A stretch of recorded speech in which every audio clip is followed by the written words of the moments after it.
Cricket చరిత్రలో అత్యంత చెత్త సంఘటన జరిగింది. దక్షిణాఫ్రికా, బంగ్లాదేశ్ ఎమర్జింగ్ జట్ల మధ్య జరిగిన మ్యాచ్లో ఇరు జట్ల ఆటగాళ్లు గ్రౌండ్లోనే ఒకరినొకరు గొడవకు దిగారు. బుధవారం మే 28 ఢాకాలో జరిగిన 4 రోజుల అనధికారిక టెస్టులో దక్షిణాఫ్రికాకు చెందిన సేపో నొయిలి, బంగ్లాదేశ్కు చెందిన రిపాన్ మోండల్ మధ్య బిగ్ ఫైట్ జరిగింది. గొడవ తీవ్రత ఎక్కువ కావడంతో తీవ్రంగా కొట్టుకున్నారు కూడా. మధ్యలో అంపైర్ రావడంతో పరిస్థితి చల్లబడింది. మొదటి బంతిమి రిపాన్ మోండల్ 6 కొట్టాడు. ఆ తర్వాత బ్యాటర్ వద్దకు వెళ్లిన బౌలర్ తన సహనాన్ని కోల్పోయి ఏదో మాట్లాడుతూ కనిపించాడు. తరువాత అతని దగ్గరకు రావడంతో బ్యాటర్ రిపాన్ వెనక్కి నెట్టాడు.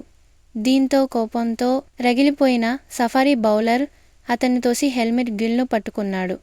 అంపైర్తో పాటు కొంతమంది దక్షిణాఫ్రికా ఫీల్డర్లు విడదీసి పరిస్థితిని చక్కదిద్దారు. మ్యాచ్ తర్వాత